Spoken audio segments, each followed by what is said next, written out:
예, 제가 반토막 났죠. 예, 어째 해야 될지 모르겠는데 제가 좀 앞으로 좀 가겠습니다. 강대상 하나 주시고요. 마이크를 주시면 강대상에 목만 댕그랑이 있으면 보기 싫으니까 제가 좀 앞으로 가겠습니다. 일단 우리 준비될 동안 말씀을 일단 기초로 해서 조금 몇 가지 키워드를 잡고 시간이 조금 부족한 관계로 여러분들 좀 말씀을 먼저 보셨으면 좋겠습니다. 여러분들 이 세대가 뭘 필요로 하지요? 표적을 구합니다. 그렇죠? 이 세대는 표적을 구합니다. 교회를 향해서 예수 믿으세요. 교회 갑시다. 예수님 믿으면 천국이 있습니다. 그럼 뭐라고 이야기할 거예요? 세상 사람들은 너나 잘하세요 이러죠. 너나 잘하세요.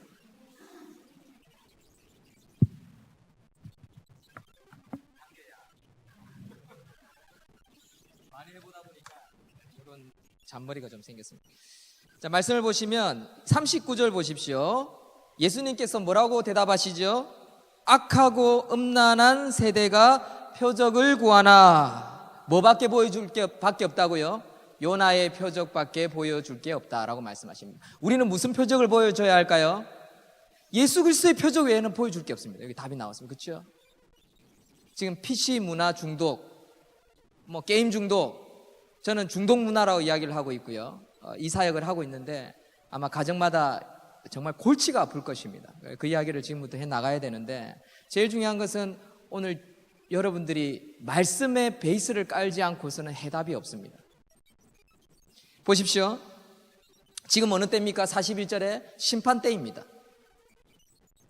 예수님이 곧 오신 때가 다 된 시기라고요. 그리고 귀신은요, 마귀들은 끊임없이 우는 사자와 같이 삼킬 자를 찾습니다. 특히 우리 아이들, 우리 자녀들을 삼키려고 합니다. 그런데 우리 아이들만 넘어가 있는 게 아니죠. 지금은 스마트폰 딱 켜면 40대든 50대든 60대든 70대든 지금 스마트폰으로 하트 날리면서 카톡으로 하트 날리면서 게임하시는 분들 많습니다. 이미 모든 세대가 중독 문화에 사로잡혀 있는 시대라는 것이죠. 이런 심판 때에 마귀는 나갔다가 몇 명의 귀신을 데리고 들어옵니까? 7 귀신을 데리고 들어옵니다. 중독 해결될 것 같아도요, 손가락 자르고 발가락 잘라도요, 중독은 맛을 본 사람은 또 하게 되어 있습니다. 이게 이 악한 세대가 교회를 향해서 너나 잘하세요. 교회 다녀봐야 무슨 소용이 있나, 무슨 쌀이 나오나 떡이 나오나 하면서 주일도 지키지 않고 자녀들을 말씀으로 믿음으로 가리키려고 하지 않는 이 세대에 이 말씀을 베이스를 가지고 지금부터 저와 함께 우리 아이들 스마트폰에 길들여지지 않는 자녀 양육법에 대해서 일부 시간을 가지도록 하겠습니다. 그것은 하나님의 은혜입니다. 아멘이십니까? 여기 하나님께서 우리와 함께 하시는 줄 믿습니다. 한 가지 제가 질문하겠습니다. 제 뒤에 하나님이 함께 계심을 보이십니까? 답이 어정찡찡 하십니까? 저와 함께 하시는 하나님이 보이세요? 저는 제 오영도 교회 성도 여러분들과 함께 하시는 하나님이 눈에 보입니다. 보여야 돼요. 저를 따라 한번 하겠습니다. 잘 되고 있습니다. 크게요. 잘 되고 있습니다. 옆 사람에게 더 잘 될 것입니다. 반드시 잘 될 것입니다.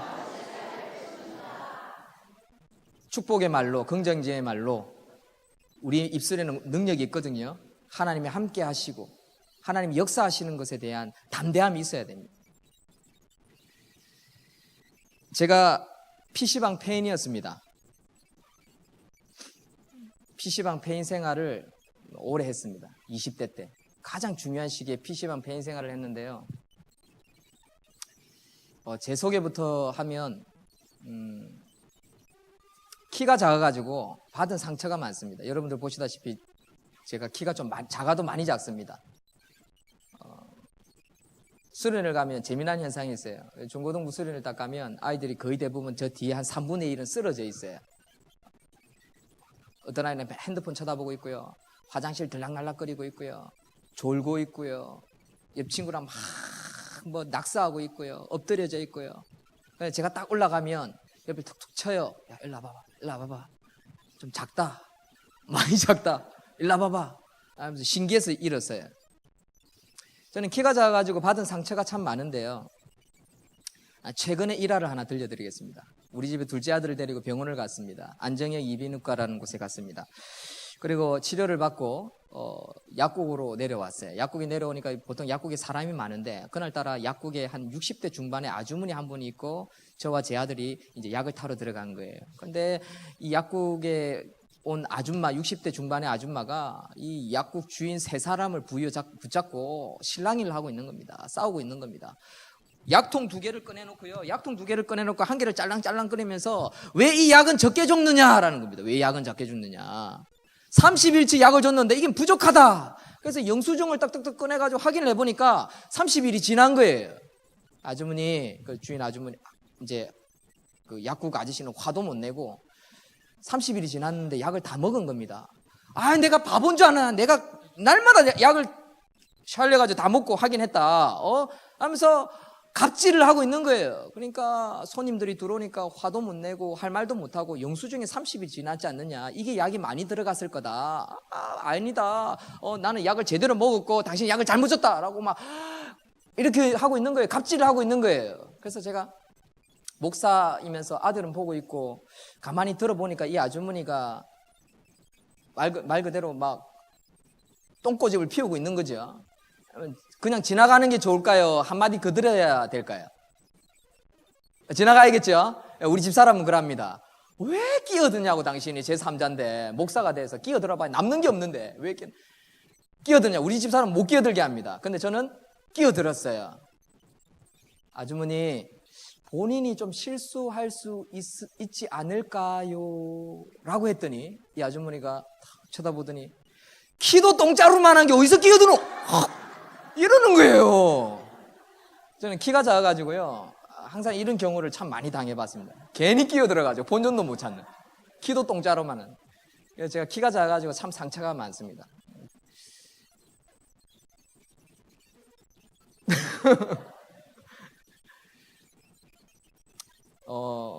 제가 PC방 페인 생활을 하게 된 그 컴플렉스가 있는데 이 키 작은 게 첫 번째 컴플렉스고요. 두 번째 컴플렉스가 이제 있고요. 세 번째 컴플렉스가 있고요. 네 번째 컴플렉스가 있습니다. 근데 제가 지금 가발을 쓰고 있는데요. 우리 사회 보신 류 목사님하고 나이가 똑같습니다. 가발을 쓰고 있는데요. PC방 페인 생활을 하면서 이거 머리가 다 벗겨진 거예요. PC방 페인 생활하면서 거북 목병 이렇게 걸리고요. 키가 군대 안 가려고 키를 재가지고 160 안 넘기려고 뒤꿈치 힘 빼고 무릎에 힘 빼고 턱에 힘 빼고 이렇게 키를 재니까 이 군인 아저씨가 저를 툭툭 치면서 똑바로 서라는 거예요. 똑바로 서라는 거예요. 그래가지고 키를 딱 쟀더니 154 불합격 이러는 거예요. 그냥 서가 있어도 160 안 되는데 괜히 쑥그려가지고 키가 더 작게 나온 거예요. 이거는 공식적으로. 근데 PC방 페인 생활을 하고 나니까 또 2cm가 더 줄은 거예요. 허리가 이렇게 꼬여가지고요. 그러다가 PC방 페인 생활을 PC방에서 한 2년을 살다가 2년쯤 지나니까 머리가 다 벗겨진 거예요. 그러니까 제가 쓰고 있는 게 가발입니다. 제가 중학교 1학년 때 어머니가 돌아가셨어요. 그것도 어머니가 자살해 돌아가셨습니다. 저에겐 상처가 있는 거예요. 두 번째 컴플렉스입니다. 부모님이 다 안 믿는 가정입니다. 3, 4대째, 제가 26대에서 남편 문신이 4대째 장손인데 거기다가 서자예요. 자살해 돌아가신 어머니가 낳은 아들이 아니에요. 조강지처의 아들이 아니고 서자, 첩을 둔 아들입니다. 그러다 보니까 제가 31년 동안 가위에 눌렸어요. 귀신에. 가위 한번 눌리면 4살 때는 7일 갔고요. 제일 오래 간 게 6살 때도 일주일 동안 가위에 눌렸어요. 근데 그 가위가 31살 때까지 이어졌어요. 근데 고등학교 2학년 때 아버지가 돌아가셨어요. 그러니까 키 작고요. 부모가 자살해 돌아가신 상처가 있고요. 그리고 양가 부모가 없습니다. 그리고 아버지가 물려준 재산이 돈이 80만 원이 전부였어요. 돈 80만 원을 유산을 물려받았는데 새어머니를 통해서 유산을 받았는데 고추방앗간을 청산을 하고 고철덩어리 팔고 한 430만 원을 받은 것 같은데 자기가 우리 집 와서 고생했다고 350만 원을 가지고 월세방을 구하고 나가고 제보고 80만 원 주면서 나가라더라고요. 그래서 고등학교 2학년 때 보따리 2개 들고 80만 원을 두고 집을 나왔어요.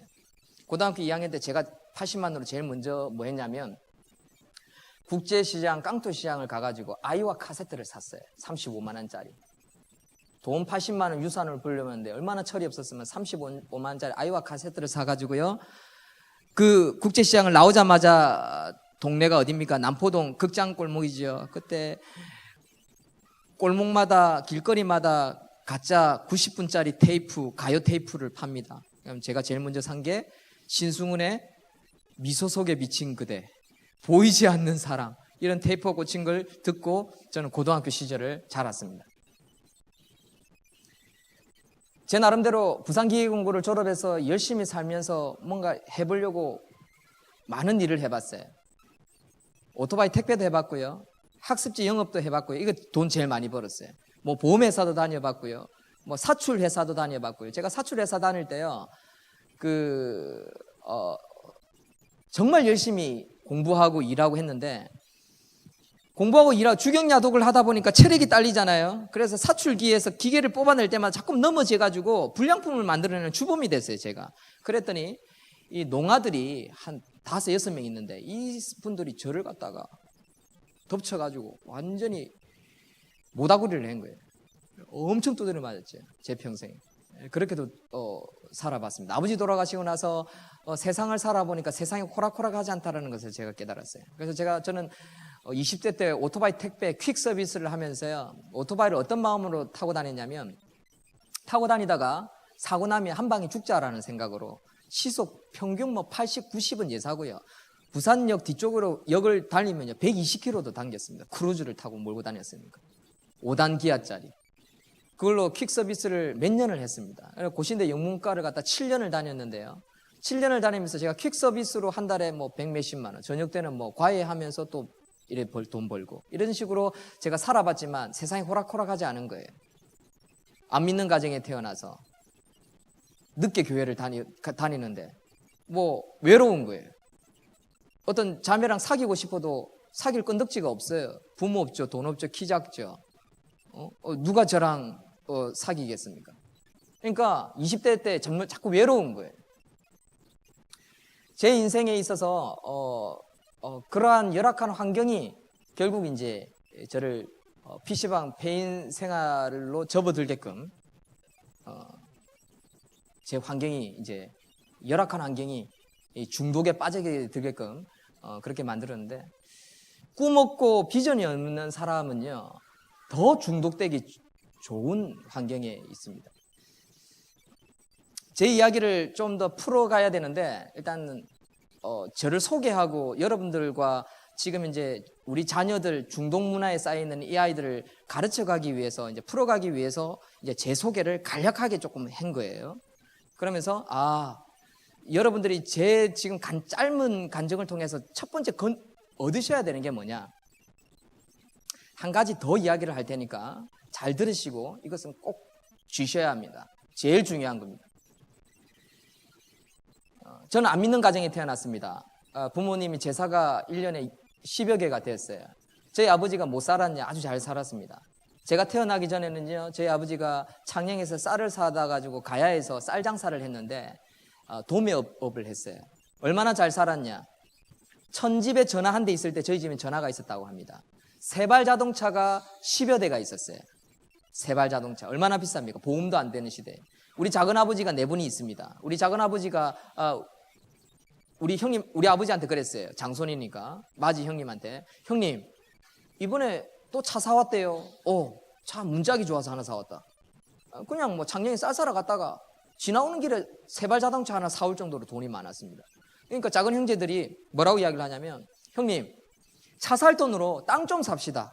땅을 사야 부자가 된답니다. 무슨 땅? 저 낙동강에 땅이 있는데 이 기가 막히답니다. 이거 사두면요 진짜 형님 몇 대까지 먹고 살 수 있답니다. 그거 뭐 하려고? 여름에 비 내리고 홍수 내리면 그거 전부 전부 다 갈대밭에, 진흙밭에, 쓸모없는 땅. 그 땅 누가 사노? 그 땅이 어딘 줄 아세요? 사상 터미널 지역입니다. 차 수십 대 살 거 한 대만 안 사도 그 땅을 다 사는 거예요, 그 당시에. 그럼 저는 어떤 사람이 됐을 거예요? 지금 갑부 2세 아들 돼 있는 거예요. 저는 흙수저가 안 될 수 있었죠. 근데 저는요, 흙수저입니다. 저는 제가 진짜 무수저예요, 무수저. 수저가 없습니다, 저는. 아버지가 돌아가실 때 그렇게 돌아가셨죠. 가위에 눌리죠. 그리고 생모로부터 어릴 때 이제 때가 내오다 보니까 젖배를 골았어요. 위가 작아요. 잘 안 먹는 거예요. 가위에 눌려서 잠 잘 못 자죠. 잘 안 먹죠 하니까 키가 크겠습니까? 키가 안 크는 거지. 그러니까 그 컴플렉스는요, 겪어본 사람만 압니다. 제가 지금 가발을 쓰고 있다고 했죠. 거짓말인 것 같죠? 제가 진짜 이 가발입니다, 가발. 이 가발 뒤집어 쓰시는데 부끄러워하지 않죠? 그래서 저는 가발을 쓰고 나서요, 우리 자매님들이 화장을 하는 이유를 알게 됐어요. 화장을 벗지 못하는 그 마음, 심중을 이해하게 됐습니다. 가발 한번 쓰고 나니까 이 가발이 안 벗기가 싫은 거예요. 우리 아이들도 그럽니다. 집에 저 가발 벗고 뭐 내복바람으로 편하게 누워 있다가 자기들 친구들 오잖아요. 그러면 제 안경 어디서 찾아오고요. 아빠 안경, 아빠 가발 하면서 저를 줘요. 써, 아빠. 왜? 친구들 와. 친구들 오는데 왜? 부끄러워. 외모가 참 중요하다는 것을 제가 새삼스럽게 느꼈는데, PC방 페인 생활 하니까요, 이 외모만 문제가 생기는 게 아니라 카드 빚 3천만 원을 짊어지니까 카드 빚을, 제가 신불자입니다. 신용카드 불량자. 제가 신한카드는 만들었는데 삼성카드는 안 만들어져요. 누가 삼성카드 만들으라고 등록을 해주겠다라고 제 이름하고 주민번호를 찍어가면요, 이랍니다. 목사님, 도대체 옛날에 무슨 일을 저질렀길래 삼성카드가 안 만들어집니까? 그러게요 하고 맙니다. 제가 PC방 페인 생활을 하면서 키도 줄어들고 12지 개양에, 그리고 빚더미에 놓이니까 이 깡패들이 맨날 쳐들어오는 거예요. 해령이 있나? 해령이 나와라. 그러니까 잡히면 어떻게 됩니까? 무릎 꿇고 두드려 맞고 코피 터지고 눈티 반티 될 도록 맞고 앉아 있는 거예요. 제가 이 키에 덤비겠습니까? 덤비다가 칼 맞는데요. 제가 PC방 페인 생활하면서 저를 막아주는 친구가 한 명 있었어요. PC방 페인 생활하면서 칠성파 행동대장, 제보다 2살 많은 친구가 한 명 있었어요. 이 양반은요, 제보다 키가 약간 더 큰데요, 칠성파 행동대장이래요. 그러니까 저는 처음에 거짓말인 줄 알았어요. 그래서 같이 리니지하고 스타크래프트하고 디아블로하고 막 게임하면서 같이 친해졌거든요. 그래서 같이 등산을 갔어요. 보모사 뒤쪽으로 막 등산을. 이 사람이 엄청 몸이 날렵해요. 그래서 저 보모사 뒤쪽으로 해가지고 넘어가가지고 등산해가지고 온천장으로 쭉 내려오면 그 목욕하는 데가 어디 있습니까? 허심청 있죠. 허심청에 딱 갔는데 옷을 벗는데 진짜 몸에 문신이 하나도 없어요. 문신이 없는데 행동대장이래. 그런데 옷을 벗으니까 칼자국이 30cm, 20cm 되는 칼자국이죠. 이게 7개가 나 있는, 7개. 이게 훈장이래, 훈장. 이게 매달, 한 건당 한 달, 한 월 100 매달 나오는 거예요. 한 7개가 되니까 한 700만 원, 내년 조직으로부터 받는 거죠. 그걸로 700만 원 받아가지고 뭐 합니까?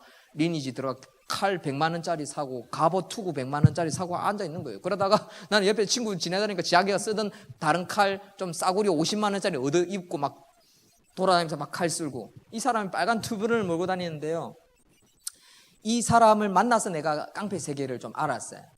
뭐 깍두기 세계, 병풍 이런 걸 그 당시 몇 년 돼서 벌써 15년, 20년이 돼 가는데, 이 양반이 이제 나는 뭐 깍두기하고 머리 이렇게 가구로 자르는 걸 깍두기를 하잖아요. 그리고 덩치가 커야 되는 줄 알았는데 그건 다 병풍이래요. 예, 형님. 이런 사람들은요, 그냥 겁주기 위해서 뒤에 강목 들고 있고요. 서가 있는 사람들이지, 진짜 싸움 잘하는 사람들은요, 사시미 칼 들고 1분에서 3분 안에 싸움이 끝난대. 뭐 조직 막 패싸움 하잖아요. 그냥 우르르 싸움하는 경우는 거의 없답니다. 거의 대부분 뭐 땅 따먹기, 클럽 차지하게 하기 위해서는요, 자기같이 싸움 잘하는 사람들이 1대1 게이트를 통해서 싸움 이기면요, 하나씩 빼들어 오는 거랍니다. 그래서 부두에서 싸움을 하면 자기 같은 사람들이 다 나가서 싸움을 한대. 그래서 내복을 하더라고. 혜령아, 같이 우리 조직 들어가자 이러면서 그런 적도 있었는데, 이 양반이랑 때문에 제가 깡패들 쳐들어올 때마다 우리 집에 와가지고 막 빚내 나라부터 시작해서 이자 내놔라, 뭐 이자가 뭐 112%인가 뭐 이래 되는데, 뭐 맨날 이자 갚기도 힘든데 맨날 그렇게 두드려 맞았습니다. 그게 제가 30살까지 제 인생이었습니다. 저는 교회를 언제 나갔냐고요? 제가 처음 교회 나간 것은요, 고등학교 때 친구 따라 나갔습니다. 기계공부 학생이다 보니까 뭐 소개팅 한다. 뭐 제가 소개팅 받겠습니까? 못 받지요. 뭐 친구들은 막 소개팅 간다 그러면 제 눈치만 보는 거예요, 친구들이. 저는 안 데리고 가야 되니까. 그렇죠? 그러니까 친구가, 교회 다니는 친구가 김상수라는 친구가 있는데, 상수가, 혜로가 우리 교회 갈래? 우리 교회 이쁜 자매들 많다. 수련회 가자. 수련회가 뭔데? 그게 제가 고등학교 2학년 때 처음 교회를 가본 거였어요. 근데 저는 7월 말이 수련회인데 7월 첫 주부터 교회를 갔어요. 친구가 뭐라고 했냐면, 혜령아, 수련회 때만 오면 속보이니까 좀 일찍 가서 등록부터 하자. 그래 갔어요. 근데 교회를 딱 가니까 저는 신세계를 본 거예요, 진짜. 교회를 갔을 때 제가 처음 충격을 받은 문화가 뭐였냐? 앞에서 찬양하고 기타 치고 피아노 하고 우리 때는요, 저도 우리 고신이지 않습니까? 이거 기타 아니면 피아노밖에 없어요. 아니면 탬버린, 아니면 나머지 자매들은 율동하지요, 그렇죠? 그런데 앞에서 율동하고 찬양하는 이 친구들을 보면서요, 저는 교회라는 곳에 몇 가지 큰 장점, 은혜, 다른 친구들이 보지 못하는 것을 저는 발견했어요. 그게 뭐였냐면, 첫째는요, 자신감. 이 친구들이요, 유머러스하지요. 또 어른 앞에서 말도 또박또박 잘하지요. 저는 그렇지 않는데 막 주눅 들어 있고 막 사람 눈치 보고 뭐 말주변도 없고 찬양 악보도 잘 못 부르고 콩나물도 잘 못 보고 뭐 앞에 서면 막 부끄러워가지고 막 뒤에 숨고 막 이런데, 교회 다니는 아이들은요, 어디서 나오는 자신감인지 일명 근거 없는 자신감이죠. 이 근자감이 있는데 이 친구들이 막 집사님들 만나는 사람들마다 엄마, 아빠 이라고, 우리 아들 왔나 이라고 하고, 또 마치고 나면 우리 집 가서 밥 먹으라고 하면 집에 막 곰탕을 갖다가 뭐 끓여놓으면 주끼리 막 밥을 막 꺼내 먹고요. 저는 그런 친구, 그런 가정에 가본 적이 없거든요, 고등학교 때까지. 근데 이 친구들은 엄마가 한 명이 아니에요. 전부 다 만나면 전신 엄마 그러고, 아이고 우리 아들 왔나 그러고. 그게 너무너무 보기 좋은 거예요. 그리고 자매들이요, 진짜 율동을 하고 캐스레치는 뭐 탬버린만 흔들어도요, 너무너무 이쁜 거예요. 교회 가고 싶은 거지. 한 주 가고 두 주 가고, 노래도 잘하죠. 사부 찬양해라고 하면 반별로 나와서 사부 찬양하며 알토, 테너, 베이스 뭐 이렇게 소프라노 막 찬양하지요. 저는 노래 따라 부를 줄도 모르는데, 기도해라고 하면 뭐 회장인지 총무인지 나와서 대표 기도하는데 어디서 뭐 보지도 않고 기도하지요. 저는 기도할 줄 모르는데, 설교 마치고 나면 성경 퀴즈 합니다. 뭐 성경 퀴즈 복수 게임 하고 나면 하나 맞출 때마다 초코파이 하나 주잖아요. 그럼 친구들은 막 목사님이, 전도사님이 성경 퀴즈 내면 친구들은 막 저요 이러는데, 저는 할 줄도 몰라가지고 주보 꺼내가지고 막 낙서하고 있고, 막 친구 주보, 이 친구 주보 한 7장 모아가지고 저는 종이 7개, 종이로 비행기 막 7개 적고 막 날리고 막 날아가다 친구 뒤통수 맞으면 막 좋아하고 막 이런 철없는 저였는데, 친구들 막 예배 시간에 성경 맞추지요. 영적인 질서, 교회 성경 말씀 뭐 모르는 게 없는 거예요, 이 친구들은. 저는 교회 갔을 때 제일 놀라운 게 그거였어요. 그런데 설교 시간만 되면 자는 거예요. 수련을 갔습니다.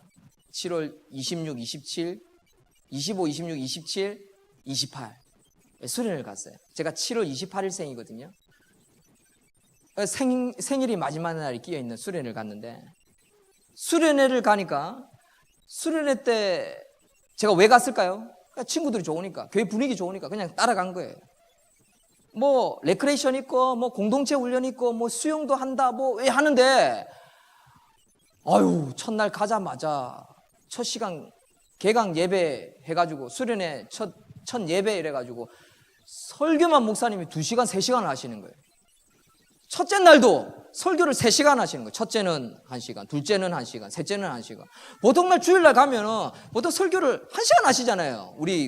제가 어릴 때는요. 지금은 뭐 1시간 설교하는 경우도 잘 없지만 뭐 30분, 20분 주로 하시고 15분 하시는데, 우리 어릴 때는요, 설교를 한번 했다면 목사님들이 주일날도 1시간을 하셨어요. 그렇게 훈련을 받았다고요. 그런데 생짜배기로 교회 처음 가본 저에게는요, 이 교회 수련회가 너무너무 힘든 거예요. 너무너무 고통스러운 거예요. 그럼 뭐 하겠습니까? 자는 거예요. 딱 예배 시간 딱 들어가면 첫 주 가보니까 그런 딱 분위기더라고요. 둘째 주 가보니까 못 버티겠더라고요. 낙서를 해도. 셋째 주부터는 뭐 할까요? 자는 거예요. 예배 시간에. 머리가 찍힐 때까지. 머리가 이렇게 벌겋게 동그랗게 될 때까지 성경을 베개 삼아 자는 거예요. 수련회 가는 첫날 가니까 와, 첫 예배부터 2시간 목사님 설교하시네. 저녁 먹었어요. 7시에 찬양합니다. 찬양 30분 합니다. 7시 반부터 설교 들어갑니다. 저는 뭐 할까요? 자는 거예요. 설교가 끝날 때까지 자는 거예요. 첫째 날 들어가자마자 자기 시작했어요. 둘째 날 잤어요. 3시간 동안 설교하는 날 잤어요. 셋째 날 또 잤어요. 근데 셋째 날은요, 와, 목사님이 설교를 하시는데 첫째는 1시간, 둘째는 1시간, 셋째는 1시간. 이제 끝나는갑다 생각했는데 마지막으로 해서 또 1시간 하는 거예요.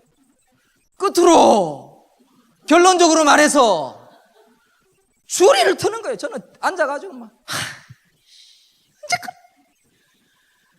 이렇게 앉아 있고요. 다른 애들은요, 뭘 했는지 아멘 하지요. 저는 아무것도 영적인 질서를 모르는 거예요. 저는요, 수련회 첫째 날, 둘째 날 지나면서 요령이 생깁니다. 구석 자리에 앉습니다. 벽이 있는 쪽으로 앉았습니다. 머리 기대기 좋은 곳으로, 목사님 눈에 안 띄는 곳에, 덩치가 작으니까 덩치 큰 아이 앞에 뒤에 딱 숨어 앉는 거예요. 그러니까 내도록 자면요, 다리가 저려서 나중에는요 잠도 안 와요. 마지막 날에는. 그러다가 목사님이 자, 기도합니다. 끝났구나. 드디어 수련회 끝나고 내 내일 집에 가는구나 해서 기도합니다 하는데 불이 쫙 꺼지고 목사님이 기도를 시작합니다. 기도를 5분, 10분, 20분 기도를 혼자 목사님 30분 하시는 거예요. 그래서 어찌합니까? 저는 또 그때 또 조는 거예요. 또 침을 지르 흘리면서 조는 거예요. 그러다가 갑자기 이상한 느낌에 눈을 떴어요. 교회 불은 다 깜깜하게 꺼져 있고요. 아이들이 울기 시작합니다. 아버지 막 울기 시작합니다. 뒤에는 어떤 애는 랄랄랄랄랄랄랄랄라 주여 막 하기 시작합니다. 막. 그럼 저는 뭐 어떤 느낌이 들까요? 무서운 거예요. 불은 꺼져 있죠. 또 보니까 내 앞에 뭐 초가 와 있네. 초가 다 친구들마다 한 개씩 있어요. 그리고 아이들이 한 명씩 목사님 앞으로 나갑니다. 가서 무릎 꿇고 막 울기 시작합니다. 아버지! 하나 난 무서워 죽겠는데 나는 뭐 어떻게 될지 모르는데 한쪽 구석에 숨어가지고 있는데 아이들은 나가가지고 막 무릎 꿇고 막 울고 막 은혜 받았다고 막 하고 있는데 나는 무서워가지고 뒤에 숨어 있고요. 이게 4시간, 5째 시간까지 되는 거예요. 그러니까 아이들 다 나와서 안수기도 맞고 한 명씩 뒤로 들어갔다 나올 때마다 더 아이들 뭐랍니까? 갑자기 다른 거 생각 안 합니다, 막. 예? 방언도 할 뿐만 아니라, 맞아. 애들이 막, 울고 불고 난리 나는 거예요. 뒤에 갔다만 오면. 저는 막, 무서워가지고 촌 앞에 있고, 나가지도 못하고, 뭐, 기도도 못하고, 막, 불은 꺼져 있고, 막, 드라큘라 나올 것 같은데, 선생님 한 명이, 나가라, 해롱아. 이제 네가 나가야 끝난다. 제가 맨 마지막이었던가 봐요. 안 나가니까, 선생님이 저를, 여기를 뜩 잡아가지고, 나온나? 앞에 세워놓는 거예요. 그럼 저는, 뻑 서가지고 우물쭈물 어떻게 해야 될지 몰라가지고 뒤를 쳐다보고 앞을 쳐다보고 앞을 나가서 기도해야 되는데 무서워서 나가지는 못하고 이러니까 선생님이 턱 쳐가 밉니다. 밀려가지고 앞으로 나옵니다. 목사님이 제 머리를 딱 잡고요. 주여 이 죄인을 용서하여 주시옵소서. 제 머리를 막 쳐요. 그러니까 저는 머리를 이렇게 툭툭 맞는 거예요. 계속 맞는 거예요. 그런데 나중에는 목사님 이랍니다. 이렇게 꾹 누릅니다. 그 누를 이유가 무릎 꿇으라는 뜻이었거든요. 근데 설교도 안 들었죠. 졸았지요. 프로그램이 어떻게 돌아가는지도 모르지요. 뭐 무서워서 벌벌벌 떨지요. 그러니까 무릎을 안 꿇으니까 목사님도 안 피곤하겠습니까? 설교 3시간, 4시간 했지요. 기도 지금 1시간째 하고 있지요. 아이들 다 안수기도 해준다고 얼마나 힘들겠습니까? 빨리 무릎 꿇어야 되는데 저는 이러고 버티고 있는 거예요. 안 꿇으려고 막. 이렇게 막 잡고 있으니까 옆에 스님이 들어와가지고 제 무릎을 탕 쳐가지고 억지로 무릎을 앉혔어요. 주여 이 죄인을 용서하여 주시옵소서. 이렇게 기도하시는 거예요. 그러니까 들어가라는 거예요. 들어가려니까 또 못 들어가게 또 잡네요. 혜령아 뒤로 가라. 뒤로 가라는 거예요. 뒤로 보니까 검은 장막이에요. 안에 빨간 촛대 있죠. 대형 촛대. 큰 거 이따만한 거. 두 개가 딱 서 있는 거예요. 그 밑에 뭐가 있는 줄 아세요? 관이 있는 거예요. 관이 있는 거예요. 관이 있고 관 위에 빨간 촛대가 두 개가 꽂혀 있는데 해룡아 그리 들어가라 이라는 거예요. 무서워 죽겠는데 그래가 선생님이 막 하도 안 들어가니까 막 떠밀려가서 막 억지로 가지고 무서워요 선생님 하고 그 안에 들어갔습니다. 혼자. 관은 앞에 있죠. 나는 벌벌벌 떨고 있죠. 무서워 있는데 해룡아 관 뚜껑을 열어라. 관 뚜껑을 열어요. 왜 열어야 되는지 모르는 거예요. 프로그램을 안 들었기 때문에. 아이들 뭐 하는지 안 봤기 때문에. 내 졸고 있었기 때문에. 자다가 일어나가지고 애들 우는 모습만 봤기 때문에. 관 뚜껑을 열어라 하니까 막 선생님이 내 뒤통수를 치면서 관 뚜껑을 열으니까 제가 억지로 관 뚜껑을 탁 열었어요. 무서워요. 해룡아 관 안을 들여다봐야지. 안을 쳐다봐라. 왜요? 그래야 빨리 끝난다. 무서워요 하니까 선생님 두 명이 와가지고요. 한 명은 저를 번쩍 들고요. 한 명은 제 어깨와 뒤통수를 잡고요. 관 안으로 확 집어 열었는데 안에 들어가다가 아 하고 기절해 본 거예요. 관 안을 쳐다보고. 관 안을 이렇게 들여다보는데 안에서 뭐가 훅 튀어나오는 거예요. 안에 내가 이렇게 쳐다봤는데 훅 튀어나오고 기절해 본 거예요. 관 안에 뭐가 있었는 줄 아세요? 거울이 있었던 거예요. 거울 속에 내가 튀어나온 거 보고 기절한 거예요. 뭐 하는 시간이었냐면 우리는 언젠가 죽는다. 죽음의 때를 생각하고 죽으니까 남은 생애를 어떻게 살 거냐. 죽은 수의 관 속에 들어갔을 때 네 비석에다가 뭐라고 써야 될지 한번 그 유언을 한번 남겨봐라. 그러니까 친구들은 그거 다 쓰고 울고 있고 나는 막 졸다가 일어나니까 뭐 어떻게 돌아가는지 몰랐던 거예요.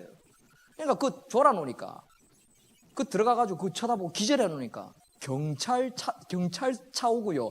앰뷸런스 차 오고요. 누가 이 아이를 기절시켰습니까? 담임 목사님 나와가지고 조서 쓰고요. 저 때문에 수련회가 완전히 개판을 쳐본 거예요. 엉망이 돼본 거예요. 그래서 제가 한 30분 후에 물 마시고 일어났어요. 그래도 이제 다 정리가 되어가지고 눈을 뜨고 나니까 캠프파이어 있지요. 이제 장작을 이따만 제 키보다 더 높이 쌓아놓고 위에서 막 이렇게 솜을 팍 던져가지고 이렇게 하잖아요. 축하 파티 하잖아요. 또 아이들이 또 레크레이션 합니다. 막 재밌게 합니다. 저는 뭐 그런 거 부끄러워서 막 춤추러 나오라면 나가지도 못하고 막 우물쭈물하고 막 친구 뒤에 숨어 있는 아주 내성적인 친구였습니다. 그런데 그날 제 인생에 아주 좋은 일이 하나 있었어요. 이제 12시가 넘어가지고 생일 축하 파티를 하는데 생일 축하 파티 한다고 오늘 생일자 이름을 부른다면서 부르는데 제 이름을 안 부르는 거예요. 다른 여학생의 이름을 한 명 부르는 거예요. 이 친구가 73년 7월 28일생, 저랑 생년월일 똑같은 자매였어요. 이 자매 이름이 윤신데 YES라는 자매예요. 근데 이 자매가 너무 이쁜 거예요. 이 자매가 생일 축하받는데 마치 제가 생일 축하받는 그런 기분이었어요. 내 이름은 안 불러줬지만 뿅 간 거죠, 쉽게 말해서. 그러면서 그때부터 저는 이 교회를 다녀야 되는 이유를 갖다가 발견한 거예요. 내가 지금부터 이 교회를 다녀야겠다. 근데 넘볼 수 없는 자매였어요.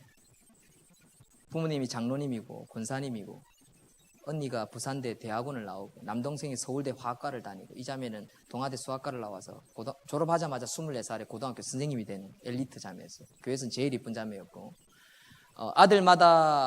아들을 둔 부모님들마다 며느리 삼고 싶은 1순위, 제로순위 그런 수준이 되니까 저도 안 좋아했겠습니까? 그러나 짝사랑할 수밖에 없었어요. 좋아해봐야 어색해지고 부끄러우니까 뻔하잖아요, 그렇죠? 근데 7년 반 동안 짝사랑을 했습니다. 7년 반 동안 짝사랑을 하다가 이 자매를 어떻게 하면 하나님, 제가 늘 기도하는 게 하나님 이 자매를 주시옵소서, 이 장로님이 저의 장인어른이 되게 하여 주시옵소서. 이게 저의 기도 제목이었습니다. 교회만 가면. 왜? 장로님이 너무너무 좋은 거예요. 중고등부 부장 장로님이었는데 인품 좋죠. 친구들 전부 다 아버지라 부르죠. 엄마 권사님도요. 너무 성품 좋으세요. 그러니까 저는 제 인생 배경을 생각하면 다른 부모잖아요. 우리 아버지는요. 우리 어머니 제 초등학교 1학년 때 당뇨병 걸려가지고 당뇨가 온 다음에 합증병이 왔어요. 자궁암, 풍, 나중에는 아사풍 와가지고 저희 어머니가 인생을 비관하고 자살해 돌아가셨는데 초등학교 5학년 때부터 우리 아버지가 싸우는 거예요. 맨날 밤만 되면 싸우는 거예요. 자궁암이 오니까. 우리 아버지가 늘 하는 말이 뭔지 아세요? 죄송합니다. 이해하고 들으십시오. 인연이 어디서 나쁜 짓을 해가지고 더러운 병을 가져와가지고 밤마다 싸우는 거예요. 그게 제가 초등학교 5학년 때 6학년 때 본 겁니다. 어머니가 자살에 돌아가실 때마다 밤마다 요강 깨지고요. 집에 찌릉내가지고 진동을 하면서요. 근데 이 내 속에 있는 가위 이 귀신이요. 더 좋아하지요. 떠나겠습니까? 안 떠나지요. 키가 크겠습니까? 키가 안 크지요. 청소년 시기에 제 상처는 이루 말할 수 없습니다. 어머니 돌아가시면서 새어머니가 3번 바뀌었습니다. 그 중에 3번째 새어머니는요. 말도 마십시오. 그 아들 하나가 있는데 내보다 1살 많은 아들이 있는데 이 도둑질을 하는 도벽이 있어요. 맨날 도둑질 하면요. 우리 아버지가 네가 훔쳐가지 그러면요. 새어머니는요. 아니요. 우리 아들이 안 훔쳤어요. 혜령이가 훔치는 거 내가 봤어요. 하면서 거짓말을 할 정도였습니다. 그러니까 제가 오죽하면 중학교 3학년 때 부산기계공고 기숙사로 도피를 안 했겠습니까? 얼마나 스트레스 받았습니까? 우리 부모는 그렇게 살았더라고요. 저 교회 가려고 하면 주일학교 선생님이 저 데리고 가려면 혜룡아 교회 가자 그러면 개금교회였는데 가자 그러면 우리 아버지는 용이 없어요. 용이는 교회 안 가요. 뭐 이런 식으로 못 가게 했죠. 우리 아버지는 저에게 늘 그랬어요. 혜룡아 너는 똑똑하기 때문에 열심히 공부만 하면 된다. 공부 잘해가지고 서울대 법대만 나오면 네가 출세한다. 출세하면 얼마든지 행복해질 수 있다. 늘 저에게 가르치신 게 다였어요. 그러면서 초등학교 5학년 때부터 우리 아버지가 가르쳐주는 공부가 안 했는데 맨날 한자 공부해. 한자 하루에 10개씩 써가지고 새로운 한자 찾아서 10개 쓰고 10번씩 써야 돼. 100번을 썼어요. 중학교 1학년부터 3학년까지 제가 전교에서 한자를 제일 잘했어요. 근데 고등학교 들어가 보니까 한자 제 인생에 한자 도움이 된 적이 한 번도 없습니다. 우리 아버지는 맨날 조선일보 펴놓고 혜룡아 읽어봐라 막 읽어요. 잘 읽죠. 읽으면 뭐합니까? 아무런 도움이 안 되는데 제 인생에요 1%도 도움 안 됐습니다. 한자 공부가. 그런데 맨날 가르치는 건 뭡니까? 공부. 돈. 우리 아버지가 우리 어머니한테 멱살을 잡고 머리 끄쟁이를 잡아 질질 끌면서 싸우는 이유가 뭡니까? 니 때문에 망했다 이런 니 때문에 자식도 하나 못 낳는 게 그게 싸움의 원흉 그거였어요. 왜요? 말씀이 없으니까. 진리의 말씀이 없으니까. 하나님을 모르니까. 맨날 제사는 지나는 거죠. 그런데요, 그 부모님의 가정을 보면요, 우리 집하고는 다른 거예요. 이 장로님 사업 실패 안 했을까요? 컴퓨터 하고 나다가 망했어요. 근데 이 장로님은 맨날 새벽기도 나오시고 더 기도하시고 더 가족과 손을 모으고 그러니까 자녀 3명이요. 안정적으로 커요. 제 인생하고는 완전히 달라요. 성실하죠. 책임감 있죠. 흔들리지 않죠. 찬양대, 새벽기도, 주일학교 교사, 우리 오늘 10년, 20년, 30년 근속받았는데 얼마나 귀합니까? 그렇죠? 다른 거예요. 인생이 다른 거예요. 그러니까 저는 그 자매를 더 좋아하는 거죠. 더 빠져드는 거예요. 나의 우상이 되는 거예요. 내 우상이. 신승훈 노래 들을 때마다 막 그 자매만 생각나는 거죠. 지금도 그렇습니다. 안 잊어집니다. 한 번씩. 이 남자의 첫사랑. 진솔한 고백입니다. 그런데요, 그만큼 축복을 많이 받았다. 그래서 저는 그 자매랑 결혼하고 싶은데, 그래서 방법을 하나 했어요. 정했지요. 26살쯤 돼서 제가 남아프리카 공화국의 노록수 선교사님 단기 선교를 갔습니다. 고신대 영문과에 있으면서 영어도 기도 좀 뚫을게요. 1년을 그 단기 선교를 갔습니다. 아프리카 레소토에 1년을 살았습니다. 1년을 딱 살고 선교사님 밑에 있으면서 교육 공부를 배우면서 노록수 선교사님 아시죠? 이 서울대 동문학과 나오신 똑똑하신 분 아닙니까? 아주 날카롭고 정확하신 분인데 그분 밑에 있으면서 1년을 배우니까 목사가 되고 싶은 거예요. 그래서 올크니 내가 목사가 되면 이 자매가 나한테 시집 오지 않겠나 그런 생각이 드는 거예요. 그래서 제가 못 모르고 서원을 했습니다. 하나님 앞에. 하나님 믿음의 뿌리도 없고 부모도 신앙 없고 제가 가진 거 아무것도 없지만 하나님 허락하시면 목회자의 길을 가고 싶습니다 라고 기도했습니다. 하나님 그 자매랑 결혼하게 해주세요. 이게 제 소원이었습니다. 갔다 왔어요. 그리고 합동 측에 전도인으로 사역을 하기 시작했습니다. 그래가지고 딱 그때가 나이가 27살인데 이 자매가 사귀는 남자가 생긴 것 같아요. 고등학교 선생님이지 어쩌노. 진짜 어쩌노 이런 생각이 드는 거예요. 교회 전도사님이요. 문전도사님 사귀는 자매가 있냐고. 좋아하는 사람이 있다고. 그러니까 이제는 좀 결혼 준비도 안 해야 되겠냐고. 막 이러면서 저를 막 이렇게 푸시를 하시는 거예요. 그래서 이런 자매가 있다라고 하니까 좋아한다고 이야기해봐라. 목사 될 거 아니냐고. 분명히 목사 된다고 하면은 문혜영 좋은 사람들 시집 올 줄 모른다고 이렇게 자꾸 저를 똥공디를 자꾸 건지시는 거예요. 그런데 그게 됩니까? 안 되죠. 근데 불안한 거예요. 사귀는 사람이 있으니까. 좋아한다고 말은 표현을 해봐야 되잖아요. 그래서 일주일을 따보닥 그래도 밤새 가지고 편지를 썼어요. 편지를 줬어요. 좋아한다고. 이유가 하나 있었어요. 그러니까 친구고 동기니까 이제 청년들 우리 소그룹 모임이 하지 않습니까? 이 자매가 항상 하는 말이 있었어요. 혜룡아, 나는 이런 남자랑 결혼하고 싶다. 어떤 남자? 친구니까. 자기 인생에 뭔가 자기는 순탄하게 컸기 때문에 믿음 가정에서 너무 순탄하게 컸기 때문에 좀 도전을 주는 남자랑 결혼하고 싶다. 이런 말을 하는 거예요. 옳거니 나구나. 나는 이렇게 생각하는 거죠. 그리고 영적으로 자기를 앞서가서 지도해 줄 수 있는 남편을 만나고 싶다. 그래, 내가 목사가 되면 그럴 수 있지. 그런 마음을 가졌고 있었죠. 그런데 러브레터를 썼는데 어떻게 됐을까요? 15일 동안 한마디도 없는 거예요. 15일 동안 코빼기를 보지 못했어요. 일부러 저만 피해 다니는 거예요. 일부러. 그래서 15일 만에 집을 찾아가가지고 출근하는 아이의 손목을 잡고 맥도날드로 끌고 가가지고 내 편지 읽어봤나? 딱 돌아오는 말이 사귀는 사람 있어 곧 결혼할 거야 라는 말이었어요. 아 그래? 축하해 라고 하고 오토바이를 타고 고신대 영문과에 수업을 딱 들어갔는데 수업 시간에 딱 앉아있는데 내가 왜 여기 앉아있지? 내가 고신대 영문과에 왜 들어왔지? 내가 아프리카에 왜 갔다 왔더라? 내가 왜 교회 다니고 있지? 그 이유를 모르겠는 거예요. 지금도요. 제가 고신대 영문과를 졸업했는데요. 지금도 왜 내가 졸업했는데 그 영문을 모릅니다. 그러니까 이유는 딱 한 가지예요. 이 자매랑 결혼하고 싶었던 거죠. 그러니까 하나님이 던진 낚싯바늘에 꼬여서 하나님 앞에 붙잡혀 있는 상황이었어요. 그러니까 저는 가방을 주섬주섬 싸가지고 오빠 어디가? 집에. 그래 오빠 내일 봐. 오늘 전공 하나 남았는데 그 말도 안 들려요. 그 질로 친구가 PC방 사장이었는데 PC방 앞에 오토바이 세워놓고 그때부터 게임 시작했어요. 얼마나? 2년 동안. PC방에서 컵라면, 소주, 새우깡. 제가 반지하방에 살았는데요. 벽이 저만해요. 근데 벽 전체가요. 시커먼 곰팡이가 피어져 있어요. 반지하방이라서.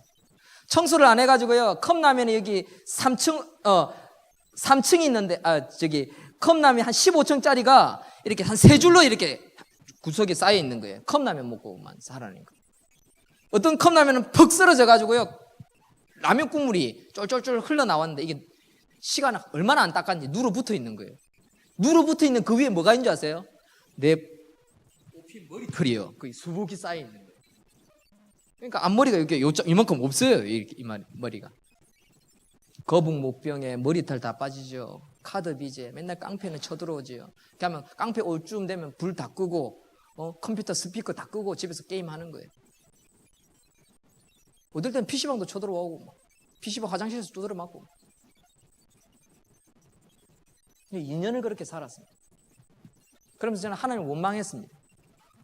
하나님, 저도요 21살, 23살 때부터 주일학교 교사를 해가지고 해마다 그 교사상을 받았거든요. 해마다 받았습니다. 새벽기도, 성가대, 주일학교 교사, 중고등부 교사, 연거품 막 2개씩 하는 해도 한 3년 있었습니다. 그렇게 열심히 했습니다. 청년 예배, 청년 모임 안 가는 데가 없었습니다. 하나님 원망스러웠어요. 하나님, 도대체 내 인생이 왜 이렇습니까?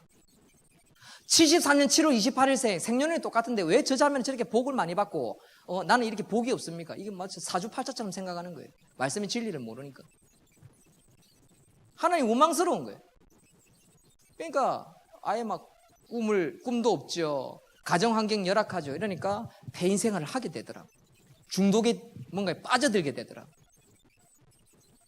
요즘 젊은 사람들 M4 세대, 왜 M4 세대인 줄 아세요? 비전, 꿈, 미래가 없기 때문에 그런 거예요. 저는 하나님께 질문했어요. 하나님, 분명히 복을 주시겠다고 말씀하셨는데 나한테는 언제 복을 주실 겁니까? 그게 제가 하나님 앞에 하는 원망이었어요. 그래서 주일날 교회 가잖아요. 그때부터 PC방 페인 생활하면서 하나님 원망할 때 가면요, 늦게 가거나 안 가거나 가면은 기둥 뒤에 숨습니다. 또 덩치 큰 사람 뒤에 앉습니다. 그러니까 목사님 설교나 합니다. 아멘이십니까? 믿습니까? 그럼 저는 뭐라면 사람들은 아멘 할 때 저는 뒤에서 노맨이라고 앉아 있는 거예요. 말이서 목사님은 복을 많이 받은지 몰라도 저는 복 받은 게 없거든요. 제가 11조 드리고 새벽 재단 쌓고 그렇게 성경 공부 열심히 하고 교회 열심히 봉사했지만 하나님은 저에게 주신 거 아무것도 없습니다. 고등학교 2학년 때부터 이곳에 들어와가 10년을 내가 교회를 다니면서 주일학교 했지만 하나님은 나에게 복 준 게 없어요. 그게 제가 하나님 앞에 원망하는 내용이었어요. PC방 배인 생활을 하다가 보니까 이제는 지쳐가는 거예요. 게임도 재미가 없어요. 힘들어요. 피곤해요. 게임도 노동이에요. 귀찮은 거예요. 게임하는 것도. 2년 정도 하고 나니까 머리털 다 벗겨졌죠. 그래서 좋아하는 영화를 보러 갔습니다. 반지의 제왕 2가 나왔어요. 해마다 나오는 거였는데 시리즈로 판타지 영화. 이 빨간 티브런을 몰고 있는 형님이 와야 우리 칠성파 형님이 와야 같이 타고 가서 영화도 보고 영화비도 대주고 팝콘도 사주는데 안 오는 거예요. 그래서 PC방 사장이 친구니까 철모야, 야, 10,000원만 꿔도 뭐하게? 영화 보게. 니 뭐 돈 꿔주면 갚을 수 있나? 하면서 한 대 지방하면서 저한테 10,000원을 주더라고요. 그래서 혼자 그 10,000원을 들고 새벽 영화, 밤 심야 영화 1시거를 보러 갔습니다. 반지의 제왕. 재밌게 보고 부산대에서 보고 또 동상동까지 걸어 올라왔습니다. 집에 오니까 한 4시더라고요. 잠이 안 오대요. 또 PC방 갔어요. 또 새벽 6시까지 게임합니다. 새벽 6시쯤 되면 이제 출출하거든요. 그냥 해장국 하나 사 먹어요. 시라국밥 뭐 2,500원, 2,000원, 우동 1,500원 하는 거 있잖아요. 니아가에. 그거 한 그릇 먹고 배가 든든해지면 잡니다. 가난하니까요. 주일학교에서 받은 내복을 살 돈이 없어가지고 주일학교에서 여름마다 주는 여름 티셔츠 있죠. 어린아이 거 90, 사이즈 90, 85 저는 그게 맞거든요. 그런 걸 여러 장 받습니다. 교사니까. 이제 세탁기에 돌리면요, 이게 어떻게 되냐면요, 라운드 티가요, 보통 요 정도 라운드 티 해야 되는데 저는 하도 많이 빨았으니까 라운드가 이만큼 됩니다. 이게 젖꼭지가 이렇게 딱 보이고. 밑에 거는 살 돈이 없으니까 여자들 타이즈 있지요. 10,000원에 뭐 5장에 10,000원 하는 거, 니아까 이런 데 파는 거 차오면 그런 걸 좀 쌓아놔요. 내복도 아니고 타이즈잖아요. 그냥 그거 타이즈를 입고 자는 거죠. 그럼 이게 타이즈가요, 재미난 게 이 오래 입으면요 몸에 각질이 생기잖아요. 이걸 벗으면요 이 타이즈에 딱딱딱딱 막 붙어 있어요. 그럼 이거 화장실에 가가지고 벗어가지고 팡 튕구면 먼지가 팡 퍼지면서 또 깨끗해지면 그걸 다시 주워 입는 거죠. 그렇게 PC방 페인 생활을 딱 하다가 그런 시절에 영화 게임하고 또 자고 오후 3시쯤 일어납니다. 집이 곰팡이 피어 있지요. 거울은 전신거울 살 돈은 안 돼가지고 반신거울, 거울에 한 요만한만 돼도 저는 다 보이거든요. 그걸 이제 벽에 안 걸어놓고 땅바닥에 세워둡니다. 이렇게 기울어져 있습니다. 아침이 아니지. 오후 한 2시쯤 되면 눈 뜹니다. 타이즈 있고 이렇게 라운드 티 누런 거. 그러면 딱 눈 뜨면 제일 먼저 뭐 보이냐면 거울부터 보여요. 이렇게 거울을 쳐다보는 거. 그런데요, 거울을 딱 쳐다보는데 거울 속에 제가 없는 거예요. 거울 속에 어젯밤에 반지의 제왕 2에서 봤던 골룸 한 마리가 따라 들어와가지고 저를 딱 쳐다보는 거예요. 골룸이 이래 말합니다. My precious. 네가 내 보물이래. 저는 이 거울 속에 골룸으로 보낸 내 모습을 보면서요, 눈물이 나는 거예요. 계속 눈물을 흘리는 거예요. 어떤 마음이 드는지 아세요? 측은한 마음이 생겨요. 이 친구에게. 네 이렇게 살다 죽을래? 내가 대놓고 이야기했어요. 네 이렇게 살다가 죽을래? 내가 이렇게 말을 했어요.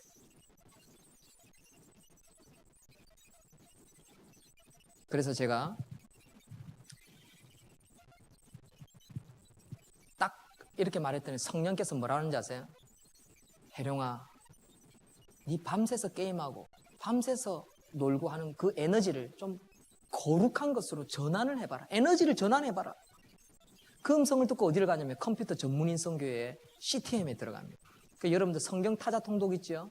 15년 전에 제가 개발한 개발자입니다. 한국 최초 개발자죠.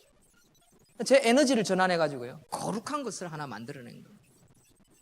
그렇게 컴퓨터 전문의 선교사 한 1년쯤 지나니까요, 제가 영적으로 회복되어지기 시작하는데 바뀌어가는 거예요. 성경 공부하죠, 찬양하죠, 섬기죠, 봉사하죠, 좋은 거룩한 성경 애니메이션 이런 거 만들어내죠, 성경 타자 통독 뭐 이런 거 만들어내죠, 홈페이지 뭐 교회 홈페이지 만들어내죠. 그러니까 전시에 쓰여 있는 게 성경 말씀, 뭐 성도의 교제.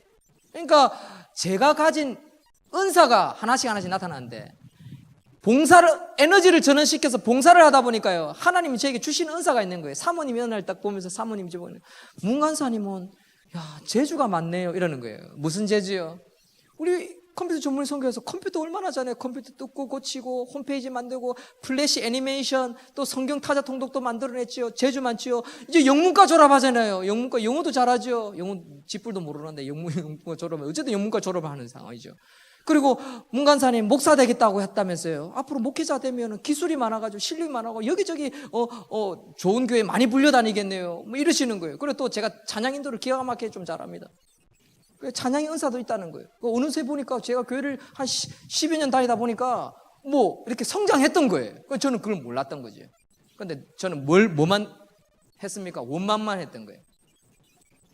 부모도 없고 돈도 없고 키도 작고 학벌도 없었는 나에게 하나님은 저에게 일꾼으로 쓰시겠다고, 복음의 일꾼으로 쓰시겠다고 부르시겠다고 하시고, 찬양의 은사, 컴퓨터 은사, 또 영문과를 전면서 영어에 대해 귀가 뚫리고 뭐 이런 은사 하나님 주신 거예요.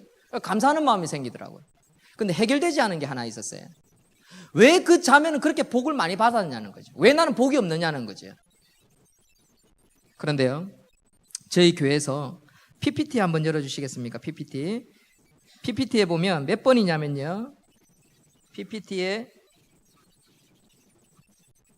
다 시간을 줄일게요. 10페이지 10 엔터 쳐보십시오. 10 엔터. 그거 아닌데, 그 10페이지 10 엔터. 출애굽기 20장 말씀인데요, 그거 아니라니까요. 이게 10페이지 10 엔터 치면 딱 그걸 가기. 그렇죠. 예. 자, 한번 읽어볼래요? 시작. 그것들에게 절하지 말며 그것들을 섬기지 말라. 나 내 하나님 여호와는 질투하는 하나님인즉 나를 미워하는 자의 죄를 갚되 아버지로부터 아들에게로 3, 4대까지 이르게 하거니와. 자, 보십시오. 저는요, 이 말씀을 읽으면서 큰 깨달음이 왔어요. 저희 교회에서는요, 주일마다 십계명을 읽었는데, 여러분들 성경을 펴보시면 여러분들 십계명을 딱 펼치면 제1은 제2는 글자는 굵지만 나머지 글자는 다 작아요. 방금 읽었던 글자가 작아요. 제2계명에 작은 글자로 되어 있어요. 그런데 저는요, 오늘따라 이 글자가, 화면 펴주십시오. 화면에 나오는 것처럼 글자가 이따만하게 보이는 거예요. 3, 4대까지 저주가 흐르는 게 이유가 있었던 거예요. 내 인생에 저주가 왜 흘렀다고요? 가위에 눌리고 키 작고 돈 없고 스트레스 받고 우상 숭배에 왜 그랬다고요? 우리 아버지의 죄였다면 우리 아버지의 죄. 그런데 6절 보실래요? 6절 읽습니다. 저는 6절을 읽으면서요, 제가 본당 뒤에 서가지고요, 저는요 6절을 읽다가 다른 사람들은 제3원 할 때는 저는 뭐라는 줄 아세요? 아멘! 이랬습니다. 아멘. 한번 읽어볼래요? 시작. 나를 사랑하고 내 계명을 지키는 자에게는 1000대까지 은혜를 베푸느니라. 1000대까지. 제가 이걸 읽으면서 본당 뒤에 사람들은요, 제3은 너는 내 하나님 여호와의 이름. 여러분들 한번 해주실래요? 제3은 시작. 제3은 너는 내 하나님 여호와의 이름을 망령 때.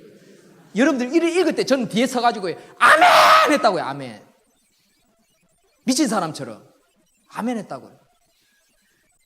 저는 하나님께 원망했어요. 하나님, 그 자매가 그렇게 기도 많이 합니까? 그렇게 봉사 많이 합니까? 그렇게 11조 많이 냅니까? 그렇게 착합니까? 그렇게 이쁩니까?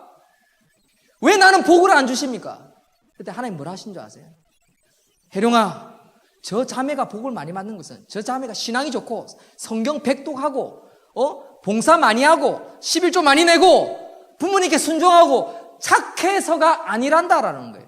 그럼 도대체 뭡니까? 저 아이가 복을 받는 이유는 저 아이가 이뻐서가 아니라 저 아이의 부모 때문이란다.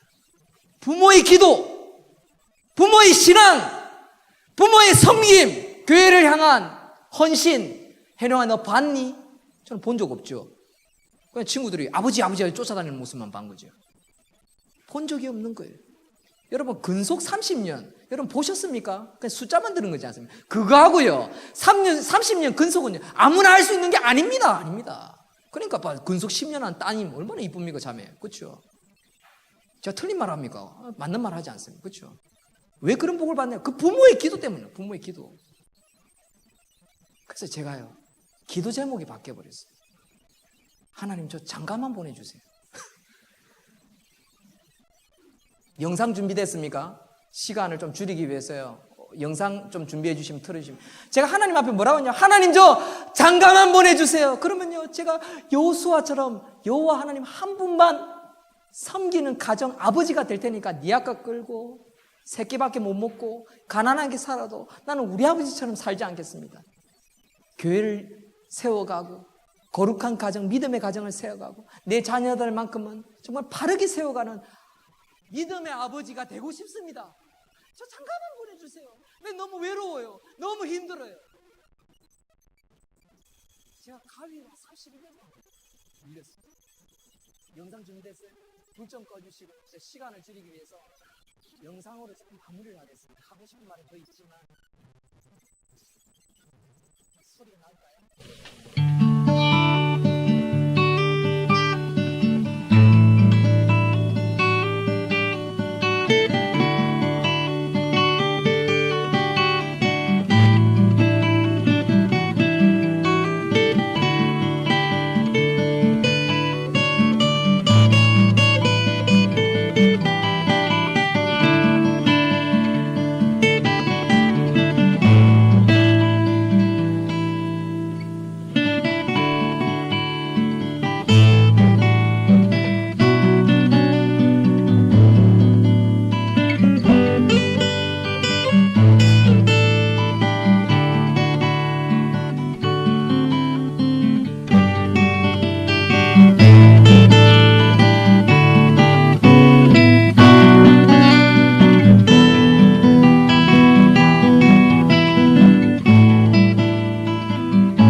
여러분 게임만 중독이 있을까요? 중독에는 뭐가 있죠? 한번 이야기 한번 해보세요. 게임만 중독일까요? 뭐 있습니까? 예? 술 중독. 나쁜 것만 이야기하지 말고 다 이야기 한번 해보세요. 커피 중독. 저 커피 중독입니다. 또 운동 중독, 공부 중독, 주식 중독, 돈만 벌려고 하는 거 그것도 중독입니다. 가정을 돌아보지 않고 예배 드리지 않고 뭔가에 하나 빠져 사는 중독. 그리고 인터넷 중독, SNS 중독, 셀카 중독, 셀피 중독, 쇼핑 중독, 얼마나 중독 많습니까? 근데 이 중독 문화가요, 우리 생활 깊숙이 들어오고 더 강하게 들어온답니다. 들어와 있다는 겁니다. 이미 이건 쓰나미처럼 이미 우리 자녀들을 쓸어 덮어버렸어요. 부모님들, 가정에 이 중독 때문에 싸우지 마십시오. 그건 누가 좋아하는 겁니까? 마귀가 좋아하는 겁니다. 이해를 하십시오.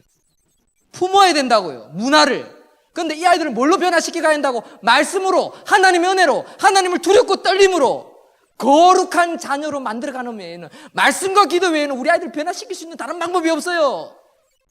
그게 지금 이 시간에 제가 여러분들에게 던지고자 하는 가장 중요한 키워드입니다. 제가 왜 간증을 했습니까? 우리 아이들이 하나님을 만나야 된다고요. 하나님을 만나야 된다고요. 그걸 말씀드리는 거예요. 저와 여러분들이 기도한다면요, 우리 자녀들 망하지 않습니다. 중요한 건 우리가 기도하지 않고, 우리가 기도로 우리 아이들을 양육시키지 않고, 기도로 우리 가정을 거룩한 교회로 세워가지 않기 때문에 우리 자녀들이 망하는 거예요. TV 보십시오. 스마트폰 켜보십시오. 온통 게임 광고입니다. 게임을 하면 다 공짜 같지요? 공짜 아닙니다. 전신에 현질하게 만듭니다. 50만 원, 100만 원 현질하고 있고요. 돈 쓰고 있습니다. 시간 쓰고 있어요. 예? 밤 자다가도 중간중간에 알람 켜놓고 새벽 2시, 3시간 눈 떠가지고 새벽 기도는 안 가고 옥수수 캔다고 감자 캔다고 꾹꾹꾹 누르고 있다고요. 우리 아이들이 미친놈처럼 귀신 들어와가지고 그걸 구분 못 한다고요. 여가와 중독을 구분할 수 있어야 돼요. 어떻게 하면 할 수 있을까요? 이미 환경은요, 우리 아이들을 지배하고 있어요. 덮었다고요. 우리 아이들은 환경에 지배당할 수밖에 없는 아이들입니다. 환경을 지배하는 아이로 만들어가야 돼요. 환경을 지배하는 아이. 거기에 대한 것을 제가 2부 시간은 할 겁니다. 구체적으로. 우리 아이들을 어떻게 환경에 지배당하지 않고 건강하게 키울 수 있는가. 특히 우리 젊은 자매들. 시집 가가지고 아이 하나만 놓지 마세요. 2명, 3명, 4명. 많이 놓을수록 진짜 좋아요. 아이들이 건강합니다. 스마트폰 중독되는 아이들이 거의 대부분이 혼자 크는 아이들이랍니다. 외로우니까, 심심하니까 더 많이 빠져드는 거예요. 우리 아이들은요, TV 보다가, 핸드폰 보다가 보지마 그만에 빼들면요, 보채거나 울지 않습니다. 저끼리 나가서 또 막 장난치고 놀아요. 이게 환경이라는 거거든요.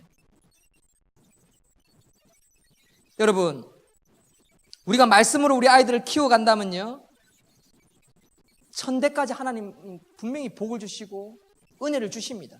아멘이십니까? 기도해야 합니다.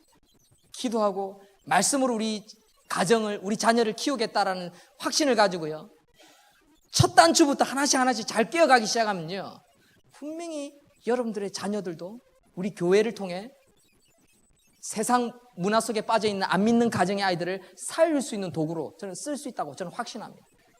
여러분, 중독법안을 만들겠습니까? 이 아이들을 정신병원에 보내겠습니까? 이 아이들을 경찰서에 보내겠습니까? 게임에 빠진 아이들, SNS에 빠지는, 전부 다 밥 먹으러 가면 밥 하나 안 먹고 가족들이 놀러 와가지고 식당에 와가지고 전부 다 스마트폰만 쳐다보고 있어요. 고기 먹으면서. 옛날에는 고기 먹으면서 먹어라 입에 넣어주고 막 쌈 싸주고 이랬는데 그런 게 어디 있습니까?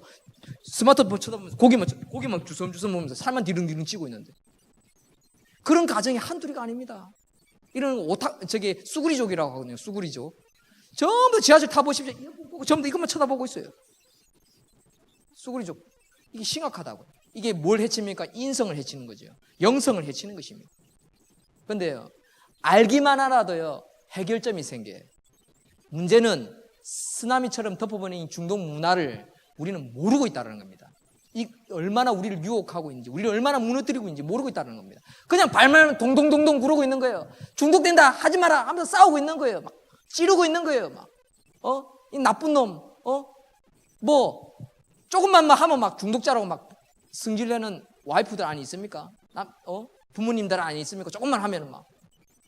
여러분, 이미요, 스마트폰 이거 쳐다보고 게임하고는 이거는요, 문화로 자리 잡아버렸어요. TV에 보면 연예인들이 전신에 현질에 대해서 자랑합니다. 돈 써가지고 1등 하는 거. 저도 스마트폰 게임 해봤습니다. 50만 원 질러봤어요. 집사람이 진짜 공중부영을 하면서 날라차기를 하더라고요, 저한테. 꼭지가 돌면 그래 된다고요. 진짜 사실입니다. 근데 이걸 절제하는 성령의 9번째인 절제력을 심어줘야 돼요. 그래서 저는 수련회 가면 스마트폰 예절학교 절제력을 심어주고요. 이야기를 합니다. 컨트롤할 수 있도록. 여러분, 성령이 임하시면 분명히 성령의 9번째인 절제력이 임할 줄로 믿습니다. 시간이 많이 갔기 때문에요. 2부 시간에 좀 더 편하게 하지 못했던 이야기를 좀 풀어나갈 테니까 오늘 딱 하나만 기억하십시오. 우리 가정, 우리 자녀, 다음 세대 살릴 수 있는 방법은 딱 한 가지입니다. 말씀, 거룩성을 잃어버리지 않고 우리 가정을 믿음으로 세워가는 것. 이것만 있으면요, 마귀가 들어와서 우리를 회칠한 무덤처럼 갈등을 일으키고 싸우게 만드는 거, 이거 이겨내야 돼. 조금만 이해하면 돼요. 조금만 컨트롤하면 됩니다. 이것 때문에 포기하고 살아가면서 막 손가락질하면요, 결국 같이 죽자라는 거예요. 같이 죽는 수밖에 없어요. 그래서 저는 2부 시간에는 뭐 다른 어떤 게임 중독 예방 소장처럼 그런 이야기 하지 않습니다.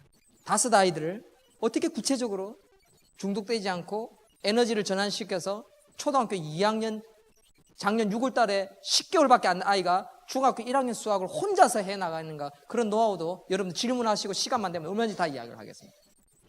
그래서 여러분들의 가정을 살펴보시면서 믿음의 가정, 하나님의 은혜가 넘치는 가정으로 만들어 가시기를 주의 이름으로 축원드립니다. 아멘.